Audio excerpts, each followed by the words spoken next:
You are listening to Rotten to the Score.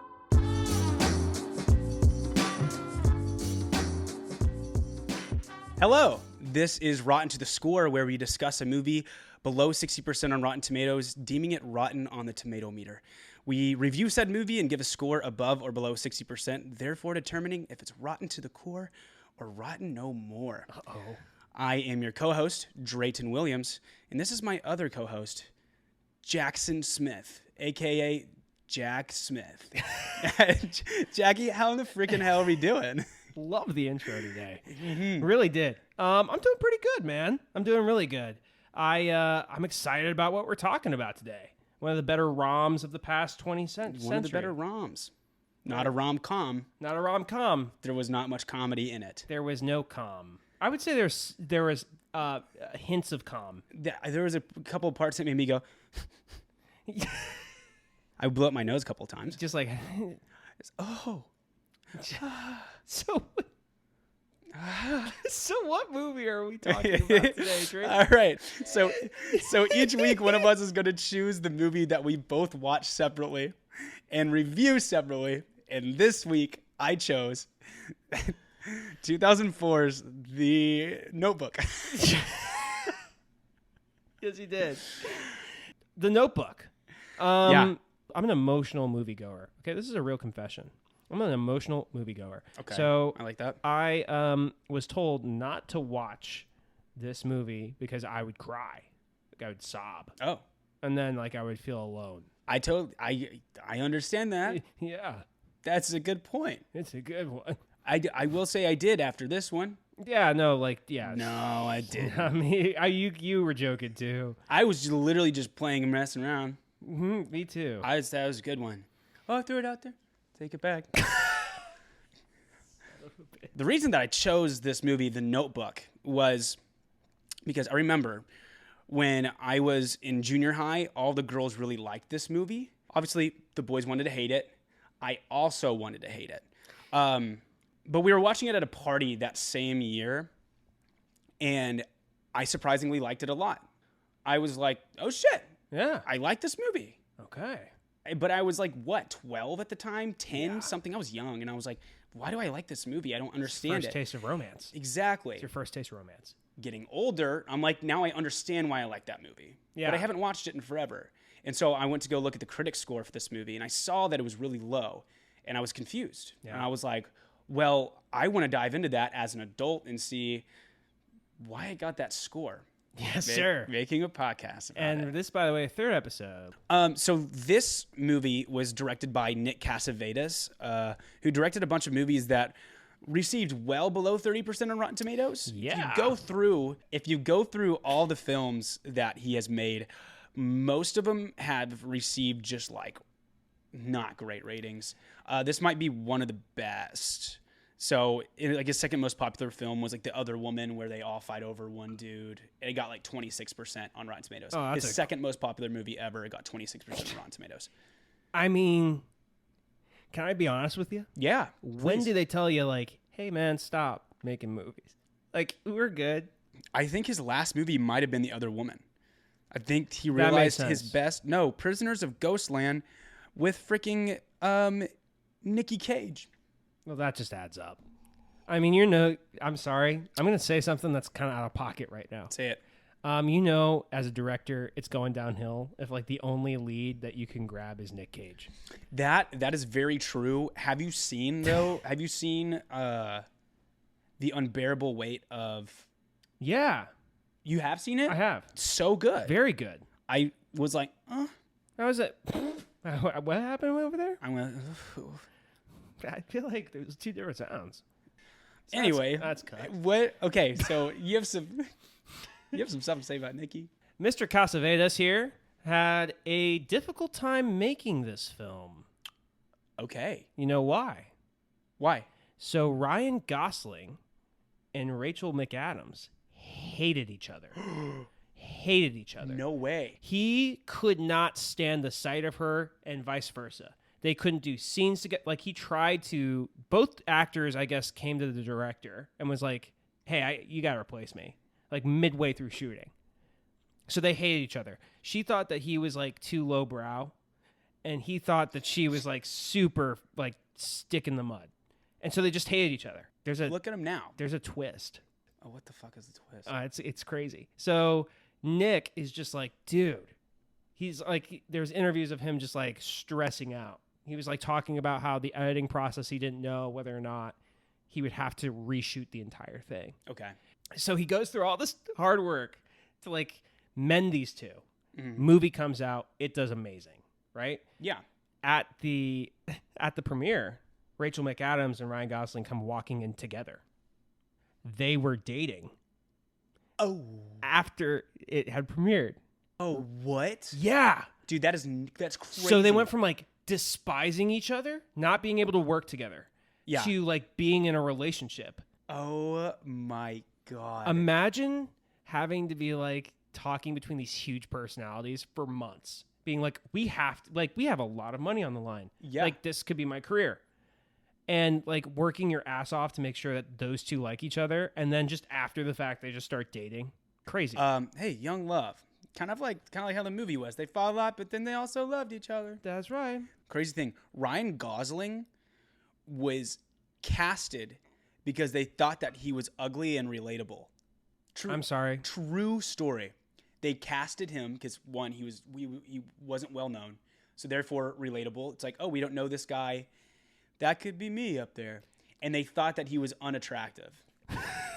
Are you kidding me? They thought that guy was unattractive? He took off his shirt and it was like, he was like, not, okay, I wouldn't say ripped, he but was my God. Pretty, I mean, like, my he's body will Ryan never Gosling. be that way. My body will never be that way that he was at that point in The Notebook. Dude, Ryan Gosling's like one of the most attractive people. Yeah. Probably. They thought that he was just like unattractive.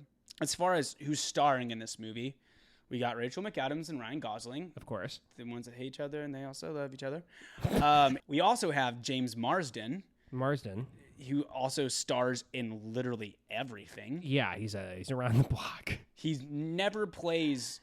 He has played main characters in movies, but it's never like great movies. But he's in so many movies, and if you don't know who James Marsden is, look him up, take a look at his face, and then you'll be like, that's James Marsden. Go to your all-time favorite movie right now, and if you're like, no, James Marsden isn't in that, go look at a background character. He's there. James Marsden's in it. He's always eating dinner, and also he's hot. He is a good looking. That's why he's there. Yeah, he's a good looking guy. We also have Kevin Connolly, James Garner, and Gina Rowlands, who is a legacy actress for old Nikki Cassavetes. Oh, okay, cool. Supposedly, Gina Rowlands is like a pretty well-known actress amongst like the older film community. So it was filmed mostly in Charleston, South Carolina in 2002 and a bit of 2003 on a budget of $29 million, and it gained $115.6 million in the box office. Have a day. Which, have a fucking day. So we all know this is a rotten movie. So the question is, what exactly did this score on the tomato meter? Hey, I'll tell you. Thank you. Don't worry. It scored a 53% on the critics score on Rotten Tomatoes. It's not as rotten as it could have been. Mm-hmm. You know what the critics and audience members had to say. I have some reviews for you. Oh, we're getting into the reviews. Yeah, I would really like my to favorite part. part. I love the reviews parts. Oh, God. This is my favorite part. part. I love it. And you always have the best. Honestly, I might want to go first for this one because I know that your reviews, you found better reviews than I did. This is a process for me. Anyway, go ahead. So Yuri Lessing said, one gets the sense that director Nick Cassavetes and writer Jan Sardi would spray the audience with tear gas if they could. Oh, my God. Good Lord. Oh, my God.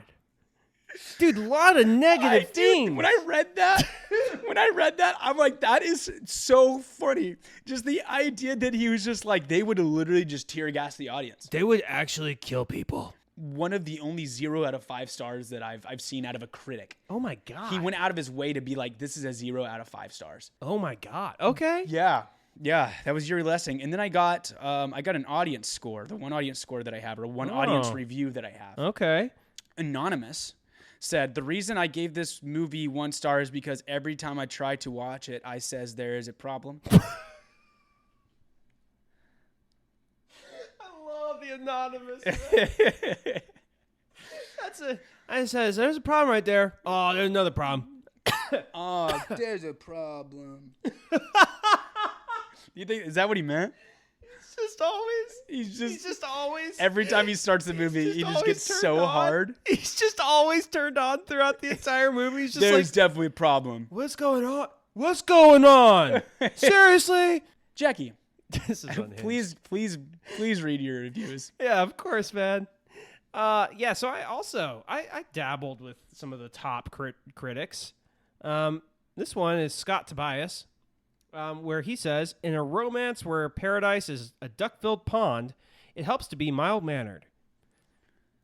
The fuck does that mean?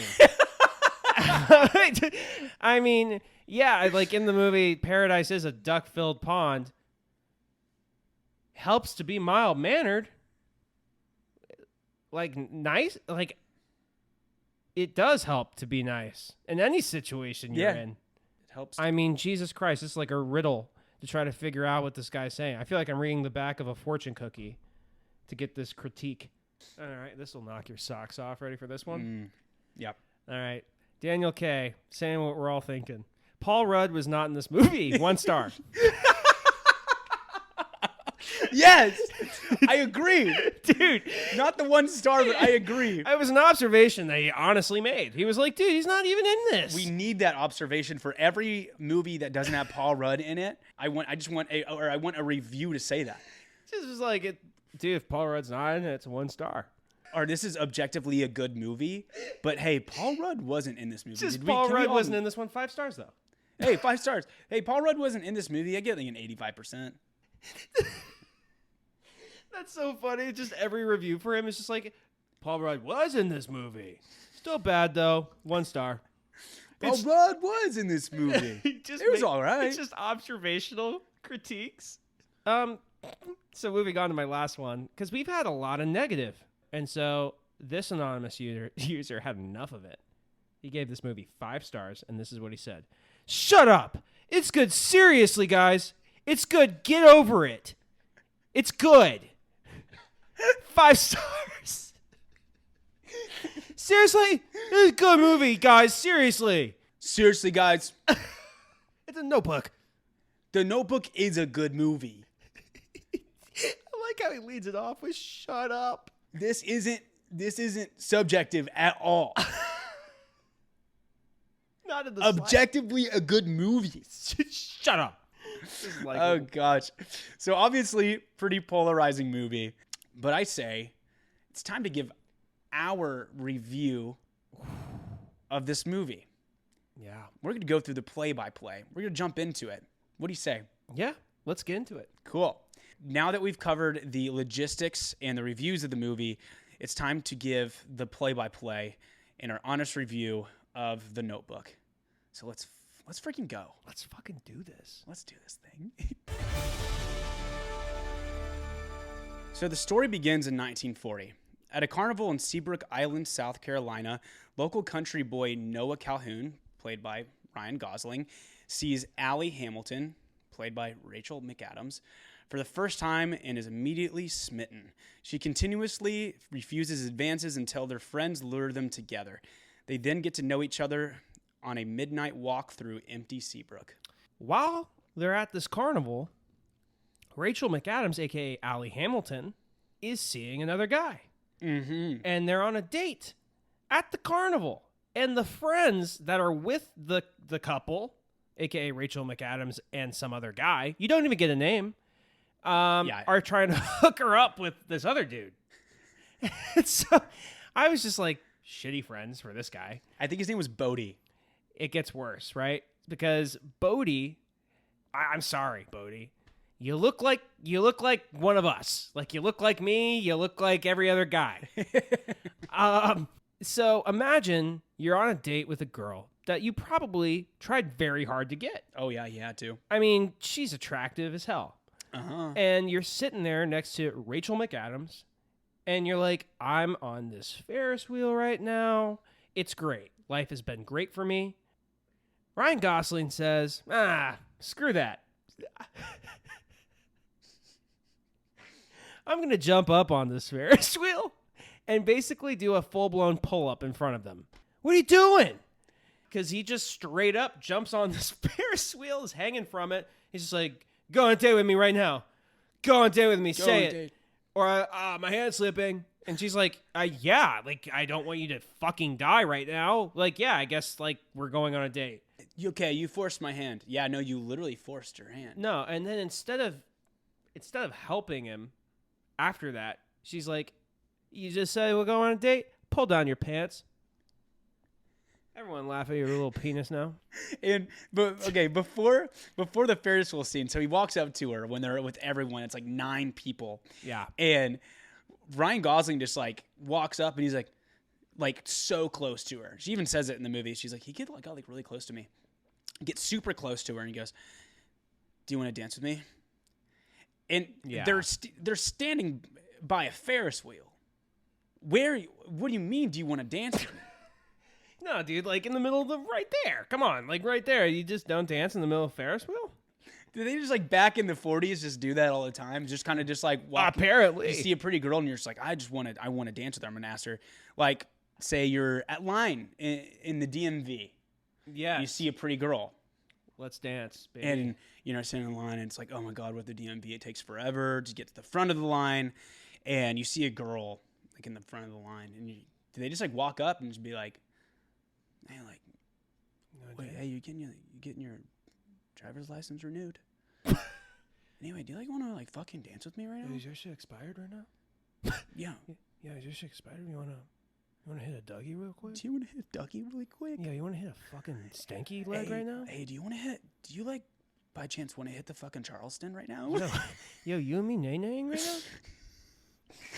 now? She says, what happens if she says yes? He walks up there at the Ferris wheel. It's like 9 guys around. It's like, do you want to dance? It's like, yeah, like, sure. Like, let's do it. Dude, for audio By only. the Ferris wheel? Audio only, you're fucking hating yourself right now. Bodie's just standing there just like, God damn it, dude. He does it. He hits it so much better than he me, hits man. the Charleston so well. And we're also in Charleston, South Carolina. Oh my God. He goes back home to his roommates that night and he's like, how'd the date go? It's like, yeah, fucking this guy just like walked up to the Ferris wheel and they started doing the fucking Charleston to no music. Again? It's happened to me again, man. I was fucking Charleston again. Dude, keep getting Charleston out there. Keep getting Charleston chewed. I'm getting chewed up out there, guys. That's the thing. Ryan Gosling's insane, literal insane. Literally, like, borderline, like, you're insane person. Like, I'm worried about you in society. It escalates when they go on their midnight walk. Yeah. When they lay down together in the middle of the street. So that's 2 times in the movie, off the rip, that he tries to, like, I guess, end his own life. Yeah. And I'm glad that you brought that up. He jumps on this Ferris wheel to be next to her. In one line, he sees her on the street and he goes, I had to be next to you. I was drawn to you. I had to be next to you. He finally gets her to go on this date. And they go on this date to the movie theater. Yeah. And this guy that basically risked his life to sit by her and to be by her on a Ferris wheel and hang from a Ferris wheel. They go to this movie theater and it just shows them sitting down and he's sitting on opposite sides from her. Yeah. He's sitting on opposite sides from her. This guy that basically was like, I will die. I'm going to risk my life to sit next to you and I will die if you don't go on a date with me. When they go to the movie theater, he just doesn't make an effort to sit next to her. Not at all. When they sit down, he does the same thing. He's like us. Where you go to sit down, you just go, okay. And then dude, we're so much cooler than that. And then he crawls over everybody to get to her. And it's like, why didn't you just in the first place? I mean, it's like, it's a 2 and 2. It's a double date. It's obvious. Yes, it's a double date. Noah and Allie spend the summer together. One night, a week before Allie leaves town, she and Noah go to an abandoned house. Noah tells her that he hopes to buy the house one day. They intend to make love for the first time, but are interrupted by Noah's friend Finn with the news that Allie's parents have the police out looking for her. When Allie returns home, her disapproving parents ban her from seeing Noah again. Allie fights with Noah outside, and the two decide to break it off. The next morning, Allie's mother reveals that they are going home that morning. Allie frantically tries to find Noah, but is forced to leave without saying goodbye. Noah, devastated by his separation from Allie, writes her 1 letter a day for a year, only to get no reply as Allie's mother keeps the letters from her. Noah and Allie have no choice but to move on with their lives, and Noah and Finn enlist to fight in World War II, where sadly, Finn is killed in battle. They are shown to be at the beach, hanging out at the beach, young couple, Yeah, young just like love. normal hangout, right? Exactly. Normal dialogue Yeah. amongst a couple. Because she goes, first of all, you see that Ryan Gosling in this movie just has a fear of taking off normal clothes to then be in water. Yes. He's just fully clothed. He's just like Fully wearing clothed like in the jeans in the ocean. And she's like in a full swimsuit. So they planned this out. And he just was like, "No, I just swim in my fucking work pants." He's literally wearing like a fucking full work belt with just like hammers and It like just a has ruler like in it. a and stuff. utility belt. Yep, that wave's about a foot. Just measuring shit. I can definitely work on this right now. Oh yeah. If you give me a couple nails and a fucking log, I can do something here. Anyway, he goes. So she's out there fucking like in the ocean, and she goes, "Do you think I could be a bird?" And Ryan Gosling is like a very was like me in high school. Just like us. He goes, "Sure, yeah. I mean, Yeah, I guess you're yeah, for sure, you're a bird." a bird. And she goes, "No, like reincarnation." He's like, "Oh, yeah. He just goes in for the kiss. And then she goes, "No, like if I'm a bird, you're a bird." He's like, "I'm a bird. I'm a bird." Yeah. And he's just like, Yeah, literally like, yeah, if you're "I'm so a bird right now." tell me you're a bird. Yeah, sure. Yeah. No, tell me you're a bird. If you're a bird, like I guess I'm a Alright. bird. Can we fucking make out already? Yeah, we're in the middle of the ocean. I have work pants on. I'm literally wearing these pants right now because if I was wearing anything else, you'd see how rock hard I am. So he leaves, Yeah. and him and Finn are like, "Hey, let's join the military under General Patton." It's very quick. It's a very quick scene of them in war, like them in like literal battle. His friend Finn dies, and I'm expecting when I'm reading the synopsis, because I read the synopsis before. When I'm reading the synopsis, I'm like, "Oh, Finn dies." Like I forgot that he died. Like how did I forget that his best friend died in the movie? I'll tell you why I forgot. The scene where Finn dies is so goofy and underwhelming. Yep. I knew. Yep. He's just like, they're like running. They're like, "Go, come on. They're trying to shoot at us." And like there's an explosion or something. And Ryan Gosling like runs up in his like loose ass like military outfit. Yeah. And he runs up, and Finn is just under some snow where his head's just kind of sticking out and his legs are in the air. And there's not blood on him. No. He's not beat up or anything. He literally just has like, it's just his normal face. And he's like, Finn. And he just like, in his face is just like dead, like not even deadpan, just kind of just like looking at him. And then it just looks like he falls asleep with his eyes open. He's like the typical 2000s death where it's just like, Oh, that's such and a... he's like, "Finn." Yeah, and no. he was a big part of this movie at one He point. sets up the love of his life with him. Like, they're, like, talking all the time. Like, I'm hanging out with Finn right now. And literally, the payoff of that is literally Ryan Gosling going, "Oh man." Finn, buddy. And then it just transitions to another part where it's like just like with like 40s swing music where it's like, "Oh man." Anyway, Yeah. Allie becomes a nurse for wounded soldiers. There she meets the wealthy Lon Hammond Jr., played by James Marsden, a well-connected young lawyer who comes from old Southern money. The two eventually become engaged to the joy of Allie's parents, although Allie sees Noah's face when Lon asks her to marry him. So when Allie meets Lon, she's like a nurse and she's like taking care of like everybody.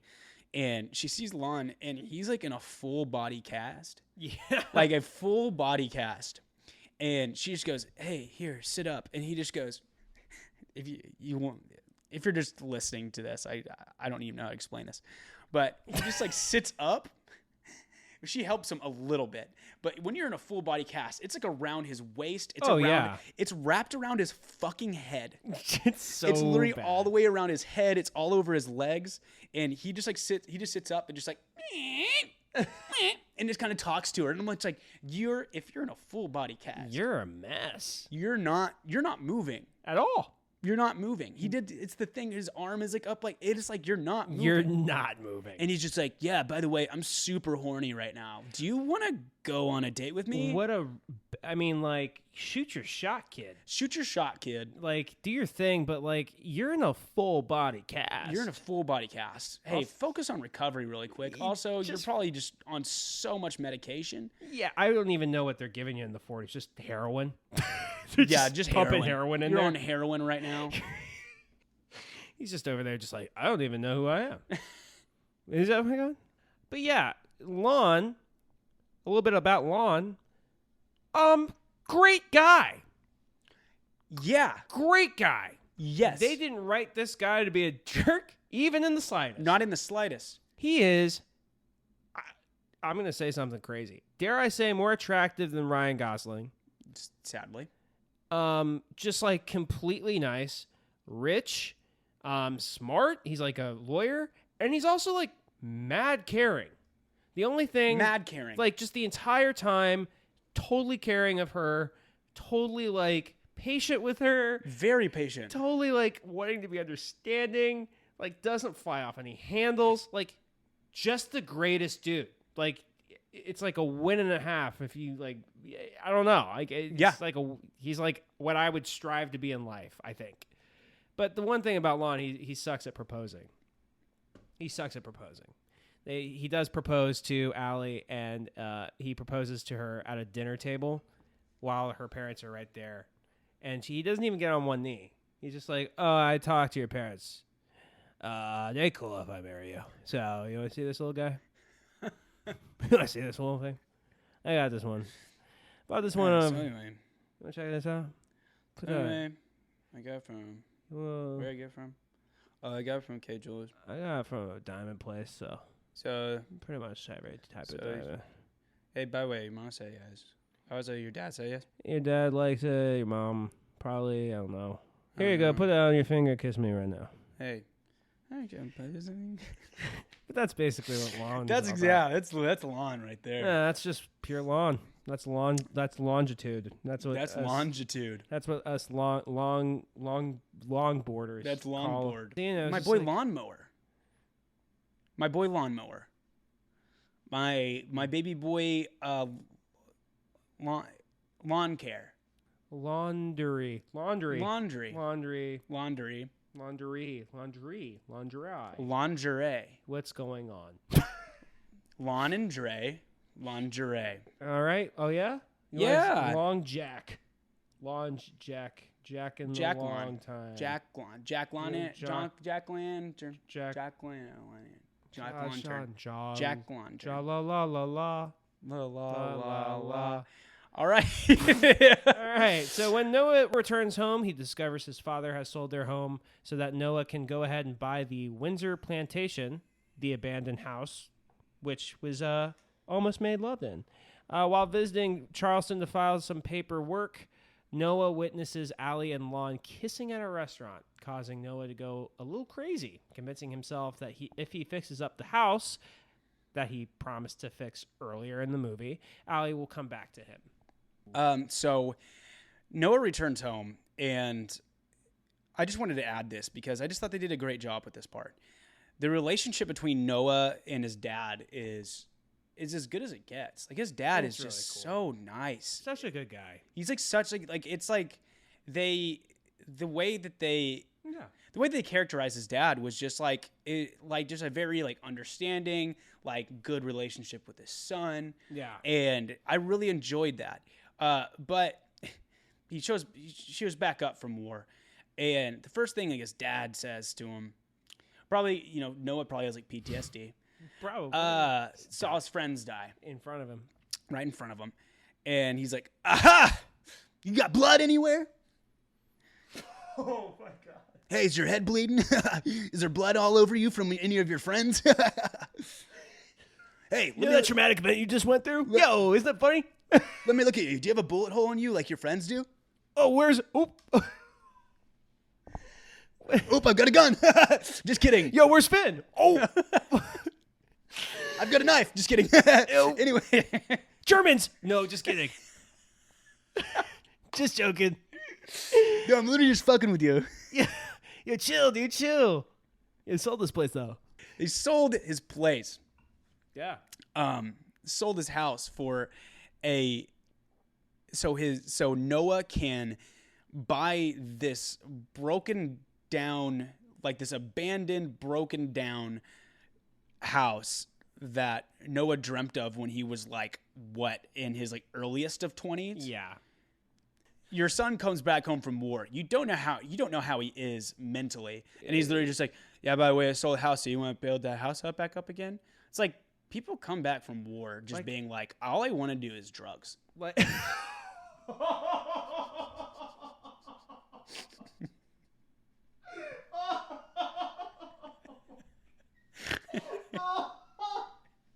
and he sells his whole house so Noah can just build it by himself.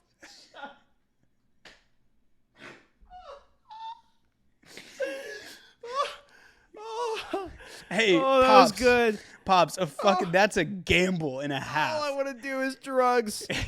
That's a gamble and a half. Oh. But it worked. It was a good gamble, but his dad just dies. His dad dies, and his dad being like an integral part of this fucking film.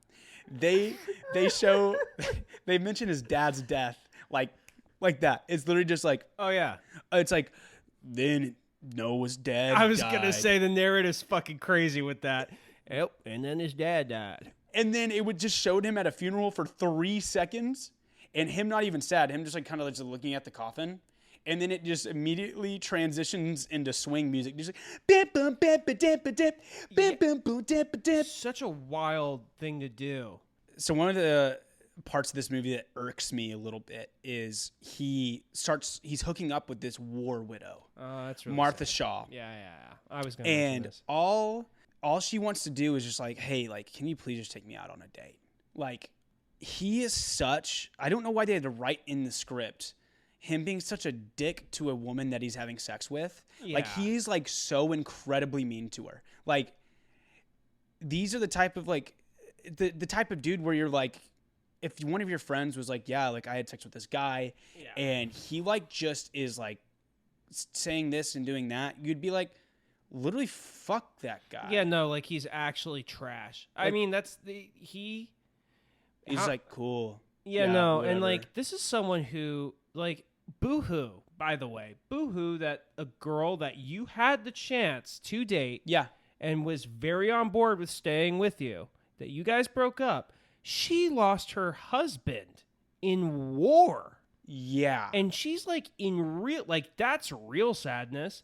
Don't give me your shit about like a breakup you can't get over. Yeah, from like that's real life shit. yeah, no. She like established a life with a guy, Yeah. and you can't even give her the time of day. Yeah, I that's just mad fucked up. And she delivers this line. Sometimes when you talk to me, you don't even see me. Dude, fucking you're in bed with someone that's like seems like a pretty nice human being, Yeah. and you're just like, yeah, okay, She's whatever. also completely understanding throughout this that she knows that he's not over this relationship from the past. Oh yeah, and she's like cool with that. Is she's understanding cool with that, understanding is just like, hey, like If we can like maybe establish something more than what we're doing right now, please. And Just a he's literally just date. like, oh yeah, oh your husband died, oh cry about it. Yeah, such an asshole and his stupid fucking anyway. All right. So while trying on her wedding dress in the 1940s, Allie is startled to read about Noah completing the house in the style section of a Raleigh newspaper and faints. She visits Noah in Seabrook and he invites her to dinner, during which Allie tells Noah about her engagement. Noah questions whether Allie's future husband is a good man, and she reassures Noah that he is. Later in the evening, Noah invites Allie to come back tomorrow. I've seen an X or two pop up on my Instagram with like some sort of like amazing situation that they have going on. I've never fainted one time. That's Yeah. such an egregious way to. You're in a wedding dress, by the way, and you see down, and it's like, oh look, he built the house. I'd be like, oh damn, like he built the house. I'd be like, wow, that's crazy. But that's it. You're in a wedding. You're in your wedding dress. You're about to get married right now, and so She like barges into his office and is like, I should have called. And he like excuses these men he's talking to at work. And he's like, hey, yeah, y'all get out of here. You don't have to call. No, you don't have to call. Like, just come in. Like such a good fucking dude. guy. I was gonna say, I feel so bad for him because it's just like the dude's literally like, hey, no, nothing's more important than you. Even though you're coming in here and you're gonna talk to me about how you don't paint anymore. You interrupted probably a very, very big business meeting just to tell me you don't paint. That's fine. I love you. Go and do what you need to do. Yeah. Go and do what you need to do. He's like, it's totally normal for people to feel a little bit like cold feet before their wedding day. Like, please, like, whatever you need to do. Yeah. Just a call if you want to. And she's just like, oh, yeah, I'm telling you, I'm sex my boyfriend from when I was like 18 years old. She goes back to Noah's place. He like, basically invites her inside. They're having dinner together. They're drinking beer because, of course, Noah's a blue-collared guy, and he's going to be drinking beer. And he's like, sorry, I just got beer. And she goes, it's okay. I'm a cheap drunk. And he delivers this line really quick. Oh, well, you slow down. I don't want to take advantage of you. This movie has some problematic dialogue. Hey. Like, I know your like fiance is like a really nice guy and he'd do anything for you, but whatever you do, do not get drunk because I can't help but take advantage of you. So don't do that. You better slow down. You know, that's fucked up. Like Noah just like lost more points with me. I don't know. The entire movie I was sitting there just like, yeah, so like, okay, this is the part where he gets a lot better than Lon. No. Wait. When is it? Oh, the advantage of you. Okay, he didn't really mean that. Oh, he did. He really did mean that. Oh, sick. Well, Lon sucks because he's what? He said, what did he say? I called the hotel 100 times just to make sure you're okay. I hope your room's good. Yeah, no, Lon, actually, I'm having sex with a guy right now that said that he can't help but take advantage of me when I'm intoxicated. So and, get on his level. In the present, it is made clear that the elderly woman that this man is reading to is Allie, suffering from dementia, which has stolen her memories, and that the older man is her husband, a.k.a. Duke, which you're kind of like, who's Duke? Yeah, I don't know. Allie does not recognize their grown children and grandchildren who beg Duke to come home with him, and he insists on staying with Allie. The kids are like basically like, hey, come home, abandon mom. And Duke / Noah says, your mother is my home. She's my sweetheart. And I was like, dude, that hit me like a freight train. I was like, that's a good part. I got tears in my eyes. Like, that's like it's sad that it's that way, but also at the same time, like, I guess if you're in that situation, it probably just should be that way. Yeah, all I have to say about this, it was really sad, but incredibly endearing and cute. It was cute. Yeah. It was like a cute little moment. The next morning, Allie and Noah go rowing on a nearby lake and begin to reminisce about their summer together. As a rainstorm starts, Noah rows to shore, where Allie demands to know why Noah never wrote to her. After the revelation that Noah had indeed written to Allie, they share a passionate kiss, and they have this sexy sex. I wrote that part of this. Okay. I was about to be like, oh, God. I was about to be like, God damn, IMDb. Okay, so in this part, when they're out rowing, it's like there are just way too many ducks. Like, I had this theory that they double booked ducks. That they were like shoot? They were like one person was like, hey, you need to go get the ducks for this scene, and then another person told another guy like, hey, like like, oh, we don't have duck. We actually need like more ducks for this scene. We need more ducks. And then they just came. They both showed up at the same time with like a truck full of ducks, and they were just like, and they were like, oh fuck. Well, I guess we gotta use it. We spent money on all these fucking ducks, so I might as well just put all of them in there. You like barely see the water. Yeah, it's ever. just all duck. It's just all, the water is all duck. Dude, it's the duck per capita in this fucking moment. It's literally like 2-to-1 ratio duck water. It's like not real. Not one duck quacked. Yeah. It's like 47 ducks over here. No, it's like way more than 47. I'm trying to be generous. It's like I think it's around. It has to be around like maybe 200. I have a whole theory that the ducks weren't real. Like it was just like not a real thing. I kind of might believe that. Part of the dementia. Might have to go back. Oh, we go back in the movie, and it's actually just Noah's PTSD. None of this is fucking happening. And then there were ducks. There were so many ducks. There's so many ducks. There's how many ducks? Listen to me. Oh fuck. That's awful. Listen to me. That's awful. Me and Ollie we were rolling in the pond. That's nightmare fuel, dude. We were rolling in the pond, and you couldn't believe it. I'm sorry, Jake. There was so back in the day, me and Ollie were in the pond, and we were in the canal. And there were about 200 ducks about there. And we were on really feeding them ducks. Yeah, Grandpa, there were 200 ducks?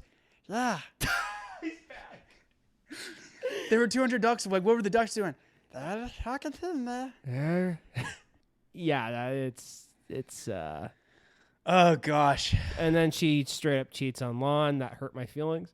We're trying to root for this girl. I'm trying to root for both of them. And so far, I'm not rooting for either. I'm kind of not rooting for either. Dude, that's one thing I want to say. So far, this couple has no substance outside of like, we're both hot right now and we're going to fuck. Yeah. We're both hot and we have so much sex appeal. Like, we just are sexy people. And like, he even says it. Like, they fight a lot, but they like kissing. The next day, Allie's mother appears on Noah's doorstep, telling Allie that Lon has followed her to Seabrook after Allie's father told him about Noah. Her mother takes Allie out for a drive to show her that there had been a time in her life when she could relate to Allie's present situation. On returning to Noah's, she hands her daughter the bundle of 365 letters that Noah had written to her.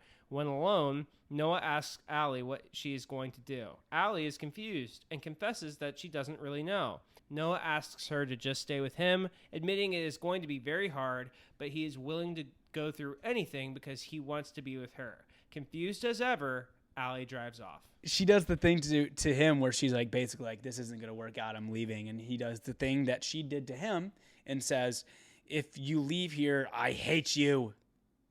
Yeah, and then he goes, but not really. Yeah.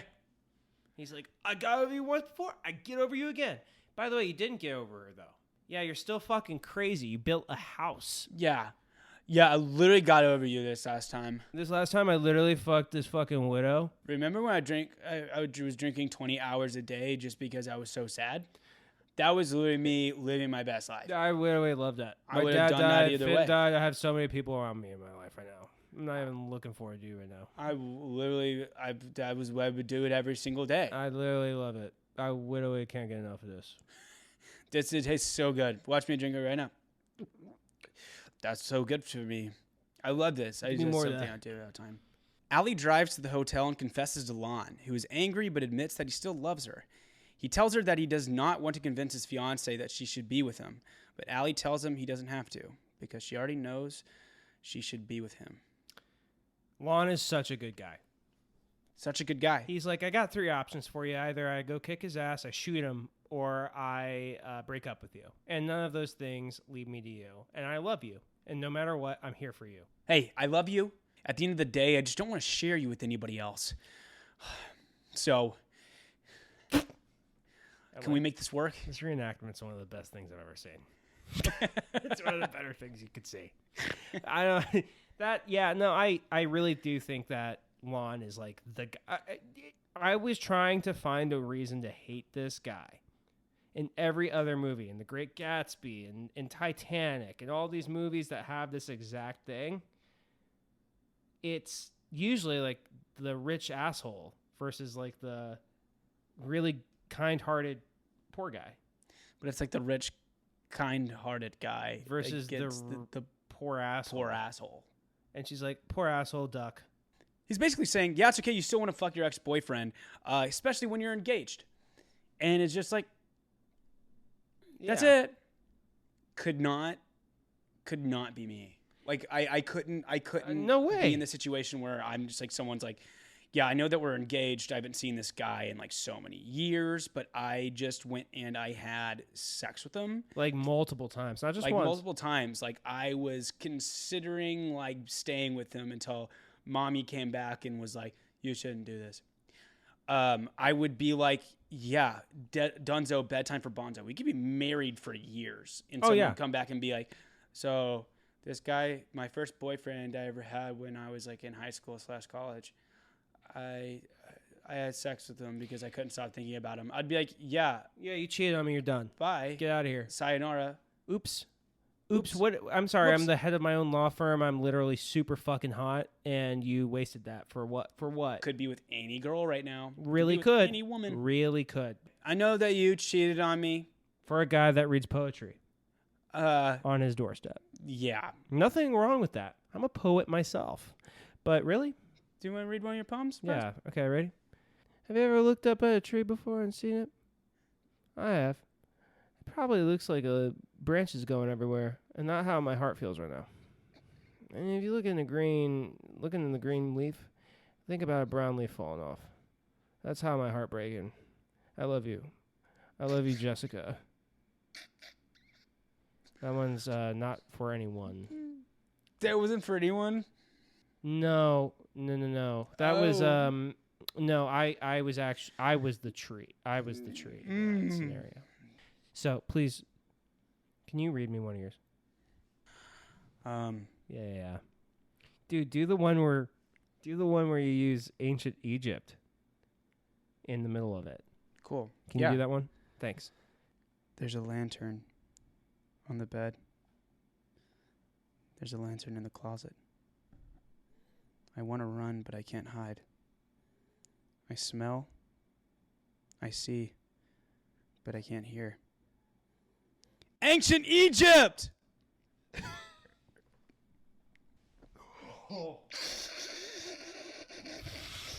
The film goes back to the elderly couple, and Duke asks Allie whom she chose. She soon realizes the answer herself. Young Allie appears at Noah's doorstep, having left Lon at the hotel and chosen Noah. They embrace in reunion. This was the shittiest way to do that. Yeah. There was absolutely no payoff to see them, like, to see her, like, choose him. Like, you kind of do, but, like, I hated this part. There's all this build-up. There's all this tension between her and her, like, love triangle that she established.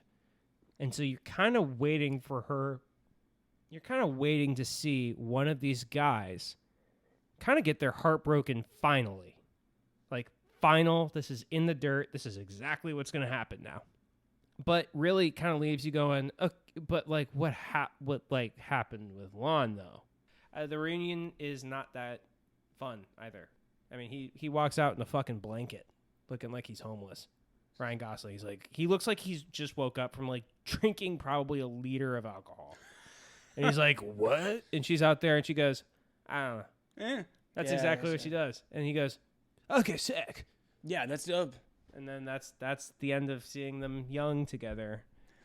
Elderly Allie suddenly remembers her past before she and Noah, or Duke, joyfully spend a brief intimate moment together. After originally finding out about her illness, she had herself written their story in the notebook with the instructions for Noah to, quote, read this to me and I'll come back to you. But soon Allie relapses, losing her memories of Noah yet again. She panics and has to be sedated by the attending physician.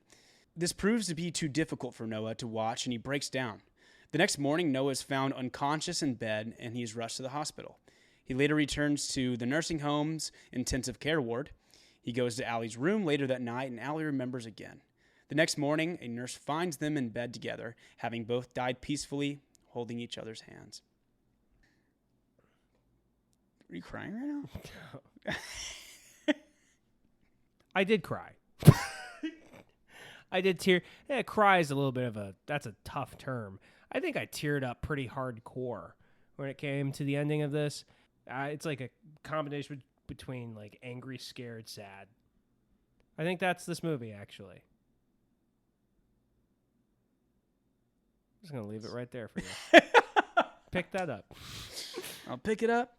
I'll set it down. There we go. Angry, scared, sad. That's all this movie is right there. Thank There you, you sir. go. It's a little bit hot. Be careful. I appreciate it. Fresh from the kitchen. Thank you so much. You're going to burn yourself. Tasting it? Oh. That definitely makes sense to me. Um, Yeah. So, the end. That's the end of the movie. Good job, Notebook. So, if you've been here before, you know at the end of the podcast, we do awards. These awards include the best performance in the movie, the worst performance in the movie, and a random superlative we came up with ourselves. You go first. All right. Oh, yeah, I'll go first. I will say the best performance in this movie is I didn't like the character. There was a lot of things about this character that I just did not really enjoy. But I will say the best performance overall, where at any point this person, I was never like, this person's acting. I was like, this person embodies this character. Rachel McAdams. God.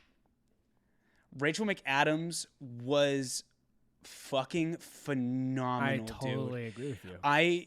She did a fucking fantastic job where at one point she's acting like she's like in high school going into college and she has to act super immature and doesn't know how to make decisions. Now she's an adult that's confused and she just absolutely murders her role.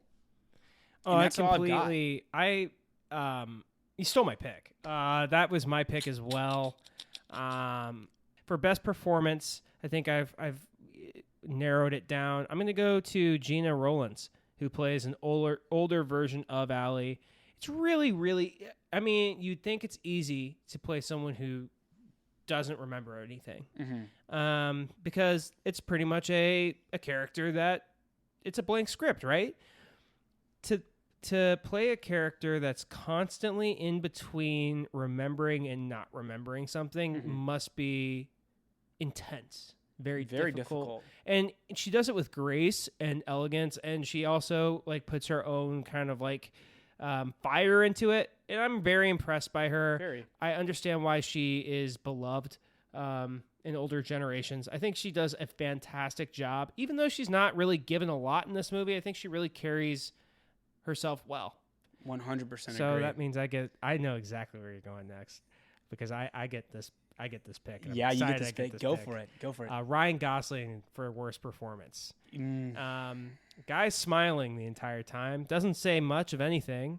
When his best friend dies in front of him, he kind of goes up smirking, and you're like, yeah, that's weird ass like V smile that yeah, he's doing. he also doesn't deliver lines quite well. And I know they didn't give him a lot to work with, being a crazy person, and also an asshole. But no, I really think he didn't do well in this one. I love Ryan Gosling and a lot of what he does, but this movie, he really, to me, kind of shot the bed. Like, just can't. Like he has like one emotion throughout the entire thing. The most acting he does is in the first 14 to 15 minutes of this movie. Yeah. And it's over after that, because he literally is just a walking 100%. I 100% agree. I definitely don't think it's like, obviously it was earlier on his career. He was just coming off of Remember the Titans. Yeah, and again, Ryan Gosling, great actor. Love him in Nice Guys. What's that one movie? Crazy Stupid Love. Love him in Yeah, I know that. he's a fantastic actor, but this one it wasn't it. I mean, they just made him like a sex pot, and he just is like there for that. He's literally just there for that. Yeah. I 100% agree. Yeah. My pick for worst performance is Bodhi, the guy from the Ferris wheel. And all I have to say about this Come guy, on, man. He wasn't in there very long. Bodie a break, bro. Come on. The couple of lines that he gives. Friend, do you mind? And Come on. hey, pal, she just told you. Fucking Colin goofball. Moss. Colin Moss. Yep, that's it. That's it. I deeply respect you. One Tree Hill. That was a thing. Oh, shit. He was in The Walking Dead. Damn. Dear John. Oh, my God. Yeah. I recognize him. Yeah. He, didn't have a bad career. No, he did not. He didn't have an awful career, Officer at Gorman all. on The Walking Dead. So I'm going to give out my random superlative. All right. And after we've talked so positively about this guy, I'm about to give fuck. a terrible superlative Okay. to this man. What are you going to do? I'm really sorry for this, but this is where my mind immediately went, and no. I have to speak my truth. Not my lawn. Yeah. Dude. My lawn. Get off my lawn. Come on. Oh, boy. It's going to take some work. most likely Oh, boy. most likely to commit a hate crime. Oh, fuck. Lon Hammond Jr. This was in the 1940s in South Carolina, and they specifically say in the movie, "Oh, Lon comes from old Southern money." What do you think? Well, yeah, What did you think? Now I can't look at what you just did. You just set me up for failure in this entire podcast because I've been just sitting here talking all this praise for Lon. Oh, how much I love Lon. It just threw out the hate crime thing. Now I'm in pretzel. Now my brain's done. You're totally right. Oh my God.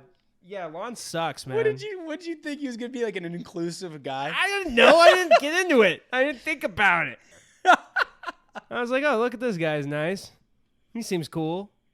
Your superlative. My superlative. I like to get creative with these because honestly, I don't know. I feel like, we're throwing Lon down the fucking dirty hamper chute, dude. Good Lord. Okay. Most likely to be another movie, but with a kind of happy ending. The Notebook. AKA Titanic. It's the same movie. Think about it. It's the same movie. Minus a boat. It's the same movie. Oh my God. So if we think about The Notebook in concept, there is an engaged woman who is engaged to a wealthy man. She meets this other guy. This other guy's poor. But poor guy has a heart of gold and is understanding of her in ways that the rich guy is not. Parents say, we don't like the poor guy, we like the rich guy. Girl goes, no. Poor guy, I like him. I love that poor guy. I'm not a big fan of rich guy, but I engage a rich guy. I'm going to have sex with the poor guy and then tell the rich guy about it. And then tragedy's going to strike. The end. It's the same Holy movie. Shit. It's the same movie. This is Titanic with a semi-happier ending. Oh my God. I don't know how you put those together. It's a rags to riches thing, but it's a riches to rags for love. That's the common thread between both. Obviously, we've given our thoughts and feelings Yes. on The Notebook. As we all know, this is Rotten to the Score. So I believe now it's time to give the score. The score.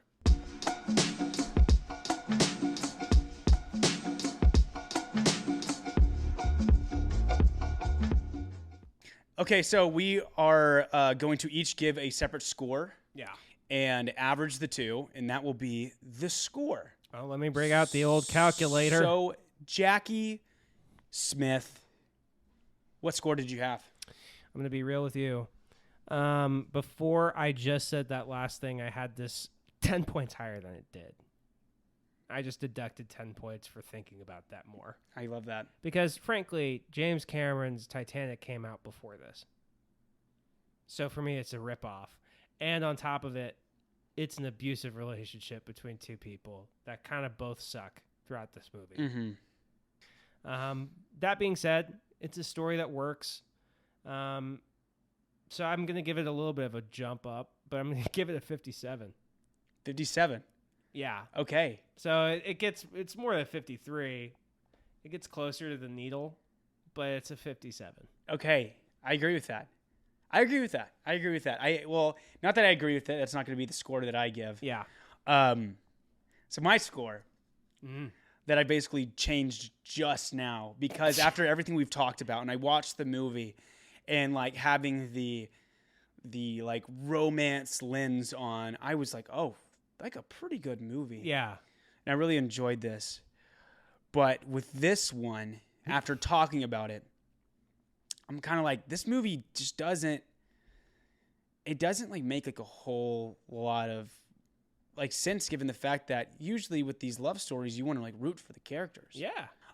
So with this movie, I am going to give a 51%. 51. Yeah. So it moves down 2 ticks. Moves down 2 ticks.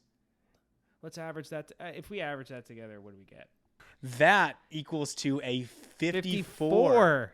Almost to literally just 1% above the critic score on Rotten Tomatoes. That's brutal. So the critics, I think they nailed it on this one. No, they did. I think they nailed it on this one. 100%. No Paul Rudd in this. So between the 3 movies that we've done, Yeah. The Notebook puts us right in the middle between The Princess Diaries and 17 Again. 17 Again reminds you at 76%, or The Princess Diaries at 28.5%, and The Notebook at 54%. So that puts us smack dab in the middle. Well, guys, we like to close this one out with a little song that we like to do about The Notebook. Take it away, Drayton. Go up in the 1940s. You go on a Ferris wheel and you act like you're gonna end your whole life. And everybody's a little racist. And you go movie theater and everybody kissing. And you leave away for college and your mom's a bitch. You go to war and you're like, oh no, I'm in war. Then your friend Finn dies. And you're like, honestly, this kind of sucks. And then you go back home and your dad dies. And you're kind of just like, this just also kind of sucks. But then your girlfriend leaves you and kisses another guy. And you're like, you know what? This is the last straw. I'm gonna build a house now. Building the house, ding, ding. Building the house. Building the house. Building the house. Oops, that's sex in the house. Sex in the house. Sex in the house. Ducks. Sex in the house. Yeah. Sex in the house. Hey. Sex in the house. Ducks. Quack. No, they don't. Anyway, back to Lon. Never mind, Lon. Fuck you, Lon. Dementia. Death. Thank you so much for staying for the full show if you made it this far. I really appreciate you. We are Rotten to the Score. You can subscribe to us on YouTube, follow us on Instagram, subscribe to us also on Spotify, Apple Music, all of the streaming platforms. You can find us there. Thank you so much. I love you. Mwah. Mwah, mwah, mwah. Bye. Bye. Let's go.